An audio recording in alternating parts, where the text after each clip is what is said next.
Hello students, welcome again. आज की अपनी इस क्लास में हम माइक्रो प्रोसेसर 8085 के प्रोग्रामिंग से रिलेटेड एक स्पेशल सेक्शन है, उसको हम डिस्कस करेंगे, जिसका टाइटल है delay calculation and delay design.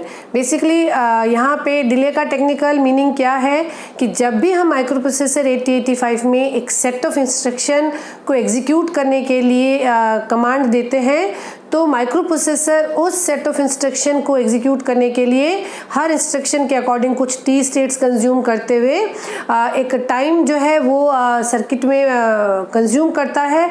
और आप ऐसे बोल सकते हैं कि एग्जीक्यूशन की वजह से या इस सेट ऑफ इंस्ट्रक्शन में इतना टाइम डिले माइक्रो प्रोसेसर ने ले लिया है।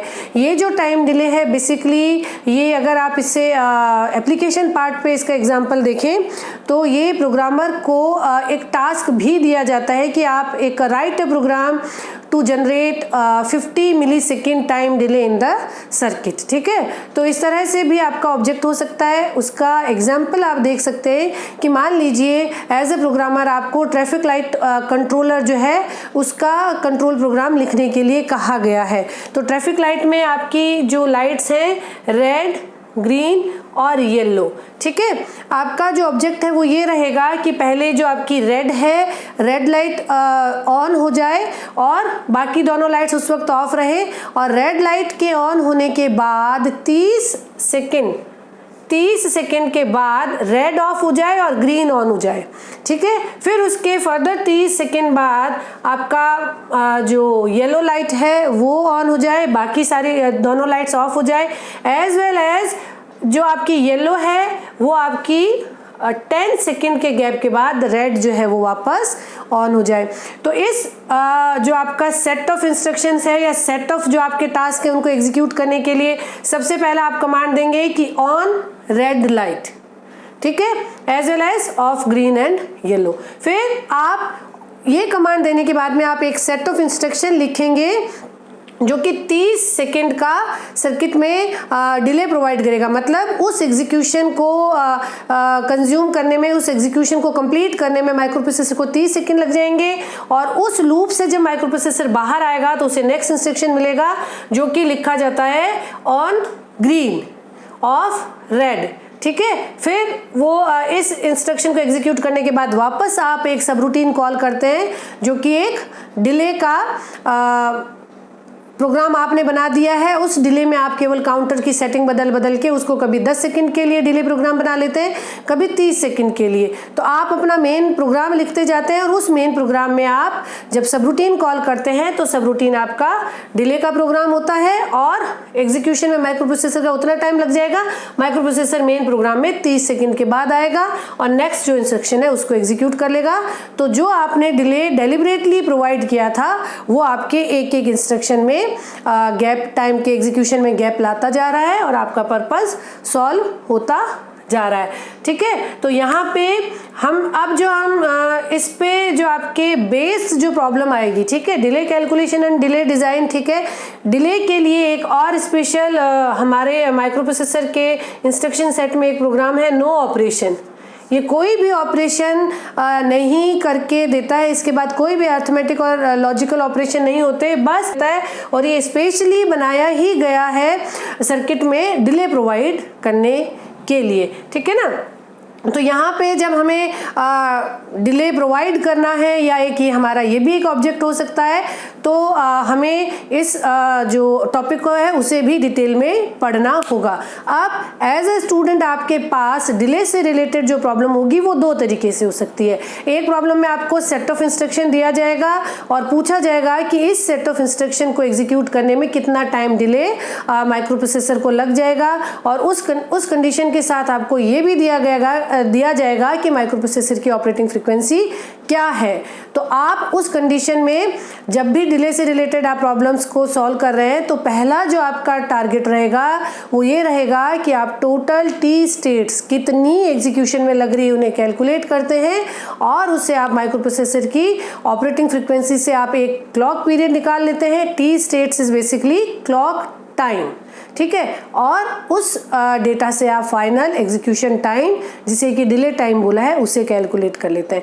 दूसरा जो सेट ऑफ प्रॉब्लम आता है उसमें आपको कहा जाता है कि आप एक प्रोग्राम लिखिए और उस प्रोग्राम में काउंटर को इस तरह से सेट कीजिए कि ये प्रोग्राम सर्किट में रिक्वायर्ड टाइम का डिले प्रोवाइड करे, जबकि माइक्रो प्रोसेसर की ऑपरेटिंग फ्रीक्वेंसी ये है।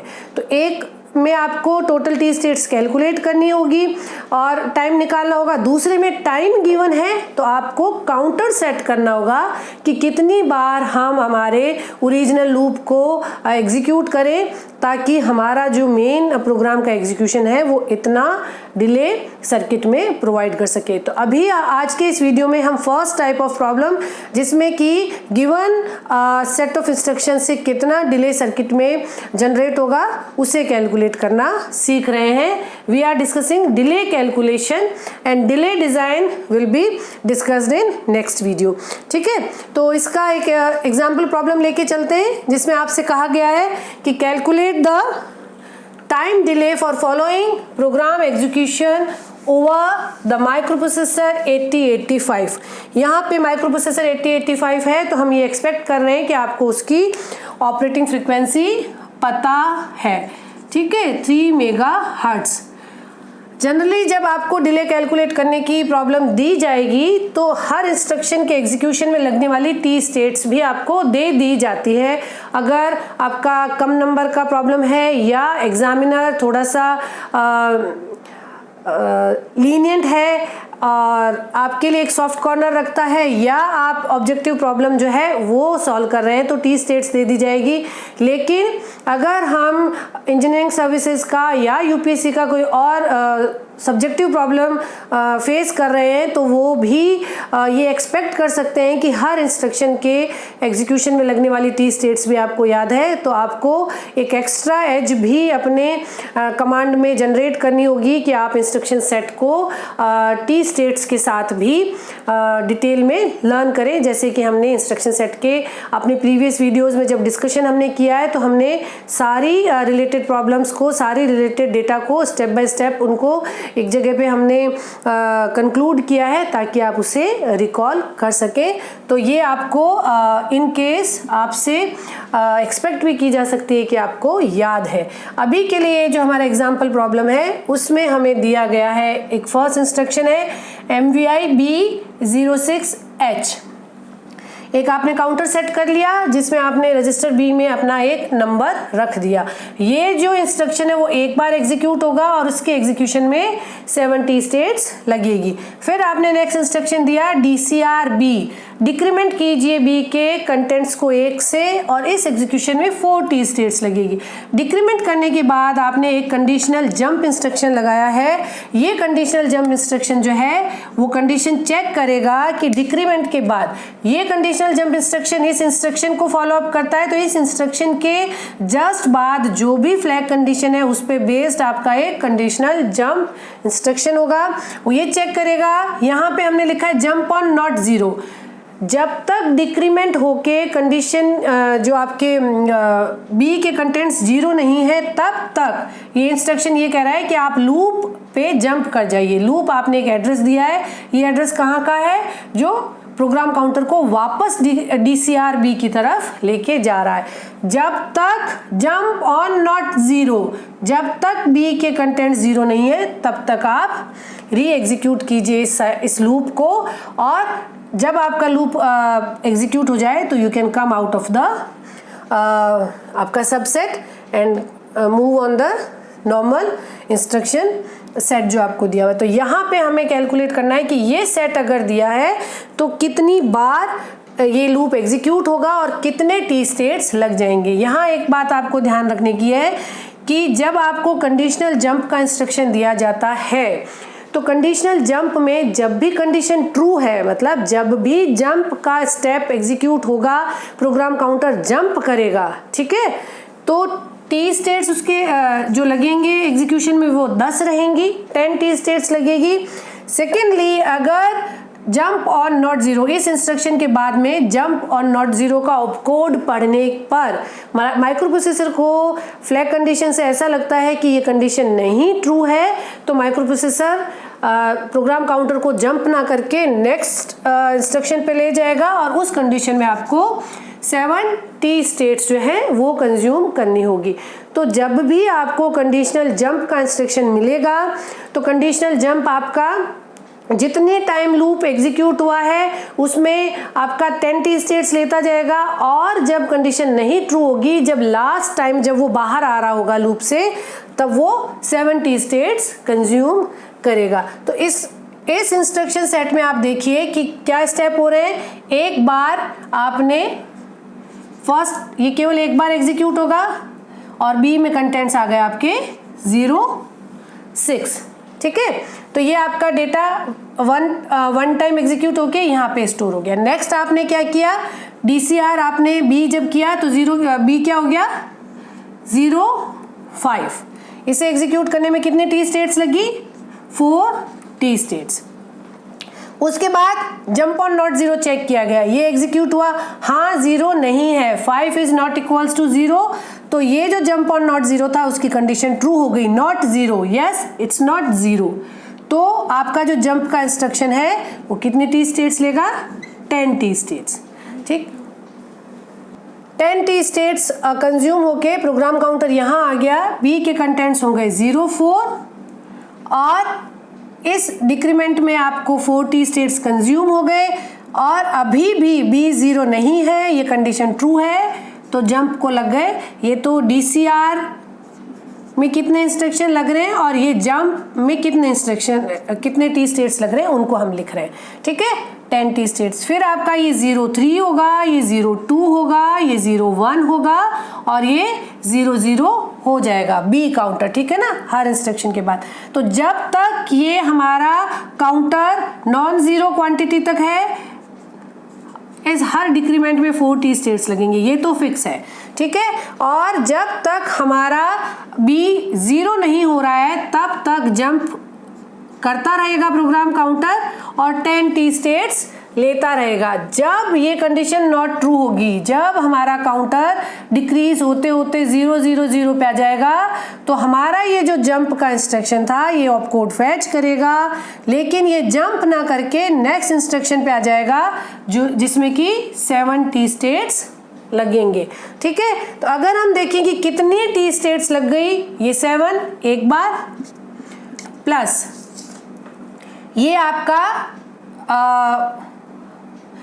कितना लग गया, ये आपका 14 plus 14 plus 14 plus 14 plus 14, 5 time आपके 14 टी स्टेट्स लगे, और 6 टाइम आपके कितने टी स्टेट्स लगे, 4 + 7 11 टी स्टेट्स लगे, ठीक है। मैंने टोटल टी स्टेट्स कैलकुलेट है, जब भी डिले कैलकुलेशन का प्रोग्राम होगा तो हमें टोटल टी स्टेट कैलकुलेट करनी है। तो टोटल टी स्टेट हम कैलकुलेट कर रहे हैं। काउंटर में आपने जो नंबर डाला है n-1, काउंटर में अगर आपने n नंबर लिखा है तो n-1 टाइम्स काउंटर में आप नंबर लिख के अगर उसे कंटिन्यूसली डिक्रीज करके और लूप को एग्जीक्यूट कर रहे हैं तो n-1 टाइम वो नॉन जीरो होगा, n-1 टाइम आपका जंप 10 टी स्टेट्स लेगा, और लास्ट जो आपका सेट है उसमें जंप में आप 7 टी स्टेट्स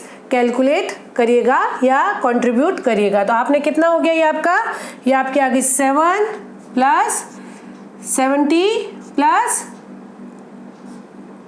11, तो ये कितनी हो गई आपकी, दिस इज 88 टी स्टेट्स आपकी टोटल इस इंस्ट्रक्शन को या इस प्रोग्राम को एग्जीक्यूट करने में लग जाएगी। अब आपसे पूछा गया है time delay, total time delay equals to total T states to clock period, ठीक है, that is 88 into clock period क्या हो जाएगा, 1 by operating frequency, 1 by 3 megahertz. आप इसे 1 बाय मेगाहर्ट्ज को माइक्रो सेकेंड में लिख सकते हैं। आप लिखेंगे 88/3 micro seconds. This will be equals to 29.33 micro second. तो इस प्रोग्राम ने, इस सेट ऑफ प्रोग्राम ने कितना डिले प्रोवाइड किया? 29.33 माइक्रो सेकेंड। अगर ये 80-85 पे रन हो रहा है, अगर लिखा जाए कि 2 मेगाहर्ट्ज है, 5 मेगाहर्ट्ज है, तो इसी हिसाब से ये मॉडिफाई हो जाएगा। तो अगर हम काउंटर सेट करके डिले प्रोवाइड करना चाह रहे हैं इसी तरीके का कि काउंटर होगा, डीसीआर होगा और जंप ऑन नॉट जीरो होगा, तो आप इसे जनरलाइज भी लिख सकते हैं। कैसे लिखेंगे? 7T स्टेट्स आपकी एक बार लगेगी काउंटर में डेटा मूव करवाने के लिए। 8 बिट डेटा होगा आपका। फिर आपने अगर काउंटर में n लिखा है, ठीक है ना, यहाँ ध्यान दीजिएगा कि जो एंट्री है वो हेक्साडेसिमल में होगी, ठीक। और आप n को जब यहाँ पे टोटल डिले कैलकुलेट करेंगे तो आप डेसिमल नंबर लेंगे। जैसे कि अगर मैं यहाँ पे 0A लिखती, तो 0A अगर मैंने लिखा तो 0A हेक्साडेसिमल है, लेकिन डेसिमल नंबर कितनी बार लूप एग्जीक्यूट होगा? लूप 10 बार एग्जीक्यूट होगा।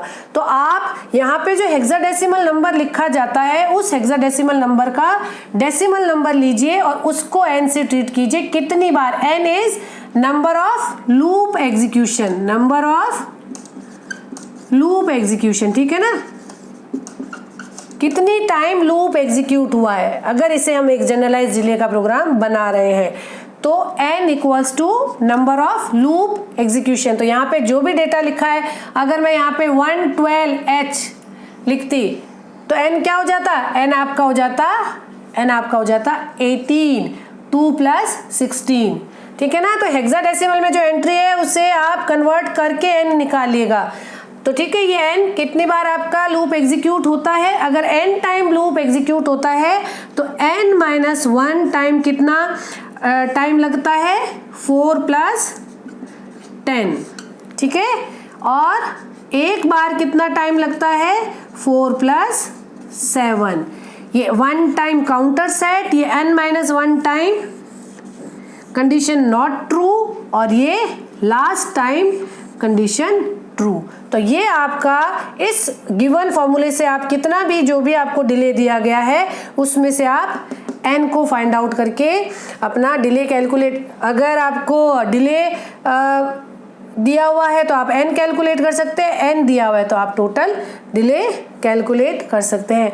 आई थिंक कि मैंने इसे बहुत डिटेल में और बहुत धीरे धीरे आपको समझाने की कोशिश की है और आपका ये जो डिले का कॉन्सेप्ट है वो क्लियर हो गया होगा, ठीक है। नेक्स्ट जो हमारी प्रॉब्लम आएगी, थोड़ा सा अगर हम इसकी एक और डिग्री, इसके कॉम्प्लिकेशंस को बढ़ाएं तो सिंगल लूप ना होके नेस्टेड लूप जो है वो आपको दिया होगा और टोटल आपको टाइम डिले कैलकुलेट करने के लिए बोलेंगे। तो जो बी एग्जाम्पल प्रॉब्लम है वो भी इसी का ही सबसेट है, जिसमें आपको टाइम डिले कैलकुलेट करना है अगर ये प्रोग्राम माइक्रो प्रोसेसर 8085 पे रन किया गया है। तो यहाँ आपको ध्यान देना है कि काउंटर एक ना होके आप 2 काउंटर सेट कर रहे हैं और 2 ही लूप है। क्या है set of instruction? MVIC 09H, C में आपने एक काउंटर सेट किया 09 का, MVIB 05H, ठीक है। बी में आपने फिर एक काउंटर सेट किया। अब आप एक फर्स्ट लूप जो इंटरनल लूप फेस कर रहे हैं वो है DCRB jump on not zero. Loop 1 पे आप जंप कीजिए, लूप 1 आपका। तो पहले तो आप ये पता लगाइए कि सबसे इंटरनल मोस्ट आपका लूप कौन सा है जिसे आप फर्स्ट स्टेप पे सॉल्व करेंगे। तो ये आपका लेवल 1 का लूप हो गया है, ठीक। फिर आपका ये लूप एग्जीक्यूट होके जब बाहर आएगा तब आप नेक्स्ट इंस्ट्रक्शन एग्जीक्यूट करेंगे जो कि है DCRC, मतलब अब आप इस काउंटर को एग्जीक्यूट कीजिए, इस काउंटर को डिक्रीज कीजिए और इस काउंटर के डिक्रीज को आप तब तक कंटिन्यू करेंगे जब तक कि ये 0 नहीं होगा और इसे एग्जीक्यूट इस कंडीशन के 0 नहीं होने तक आप कहाँ जाएंगे? लूप 2 पे। ये आपका लूप 2। तो ये सेट ऑफ प्रॉब्लम आपकी मल्टीपल टाइम एग्जीक्यूट होगी जब तक कि ये काउंटर, ठीक।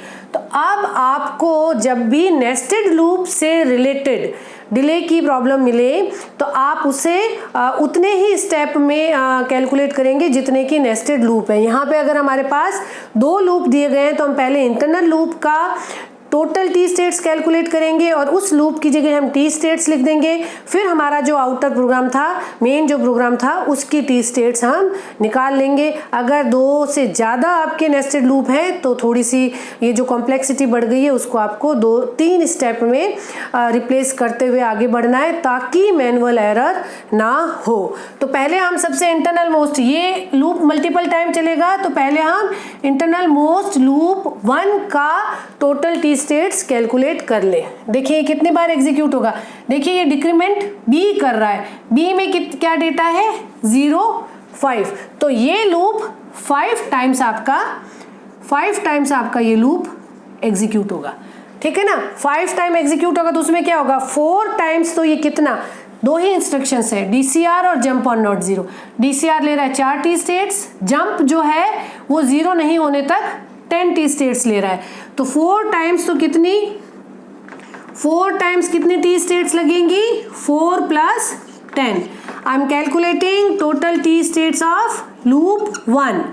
ठीक है, 4 टाइम्स लगेंगी 4 + 10 प्लस लास्ट टाइम कितनी लगेंगी 4 + 7, तो कितनी टी स्टेट्स हो गई 56 + 11 दैट इज 67। तो आपने फर्स्ट लूप की टी स्टेट्स निकाल ली है जो कि है 67 टी स्टेट्स। अब आप इस सेट ऑफ इंस्ट्रक्शन को दोबारा लिखेंगे और इस लूप की जगह आप केवल 67 टी स्टेट्स लिखेंगे ताकि आप कंफ्यूज ना हो और आपसे एरर की गुंजाइश जो है वो कम हो जाए। तो हम यहाँ पे इसको रीराइट करते हैं।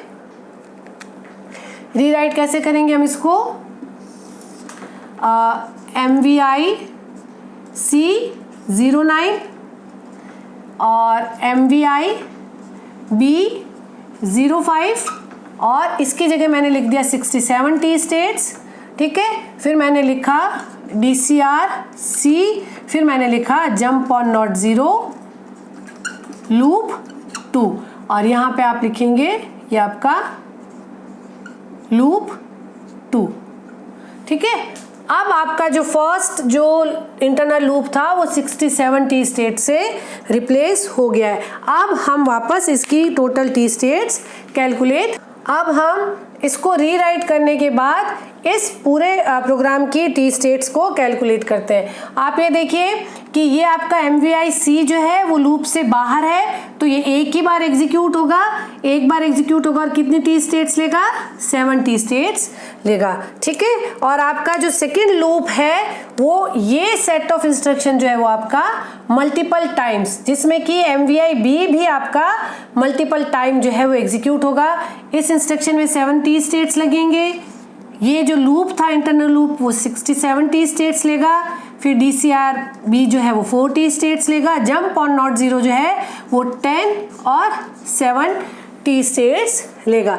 तो हम अगर इसकी टोटल टी स्टेट्स कैलकुलेट करें तो देखिए ये प्रोग्राम कितनी बार रन होगा, टोटल 9 टाइम्स आपका ये प्रोग्राम रन होगा इस काउंटर के हिसाब से। ठीक है ना, लूप 2 पे कब जंप कर रहे हैं DCR C, जब तक कि C 0 ना हो जाए। C में आपने 9 लिखा है, 8 टाइम्स तो वो कंडीशन ट्रू होगी और जंप 10 टी स्टेट्स लेगा और 9th टाइम जब एग्जीक्यूशन होगा तो कंडीशन आपका जो C है वो फाइनली 0 सेट हो जाएगा और जंप ऑन नॉट 0 जो है आपका वो फॉल्स हो जाएगा और 7 टी स्टेट्स कंज्यूम करेगा। तो मैं इस सेट ऑफ इंस्ट्रक्शन की अगर टी स्टेट्स कैलकुलेट करूं तो कितनी हो जाएगी, 8 टाइम्स कितना लगेगा, ये पूरा रिपीटेडली होता है ना। अब आपके लूप में इतने इंस्ट्रक्शन है, फर्स्ट लूप में केवल 2 ही इंस्ट्रक्शन थे तो हमें 2 ही इंस्ट्रक्शंस की टी स्टेट्स को कैलकुलेट करना था। यहाँ पे इस लूप के बीच में इतने इंस्ट्रक्शंस आते हैं तो ये सारे इंस्ट्रक्शंस जो हैं वो बार बार रिपीट होंगे और आपको इन सब के टी स्टेट्स को ऐड करना होगा। ठीक है, तो इस लूप में ये सारे इंस्ट्रक्शंस आ रहे हैं। पहला इंस्ट्रक्शन 7 टी स्टेट्स ले रहा है, दूसरा जो इंस्ट्रक्शन था जो कि लूप था वो 67 टी स्टेट्स ले रहा था। DCR आपका 4 टी स्टेट्स लेता है प्लस 8 टाइम जंप जो है वो 10 टी स्टेट्स ले रहा था। ये तो हो गया है 8 टाइम एग्जीक्यूशन के टी स्टेट्स, प्लस जब लास्ट टाइम आपका लूप एग्जीक्यूट होगा तो उसमें इसमें तो 7 टी स्टेट्स ही लगेंगे, इसमें भी 67 ही लगेंगे, DCR में भी 4 लगेंगे, प्लस जंप जो है वो 7 टी स्टेट्स लेगा। तो इस इंस्ट्रक्शन सेट को आउटर लूप को एग्जीक्यूट करने में आपको इतने टी स्टेट्स लगे, प्लस आपका ये एक बार एग्जीक्यूट हुआ था तो इसका 7 भी आ जाएगा। ठीक है ना। तो ये आपका हो गया total T states 7 plus 8 into 67 plus 11 plus 10 that is 88 plus ये आपका कितना हो गया 67 प्लस 18 दैट इज 85।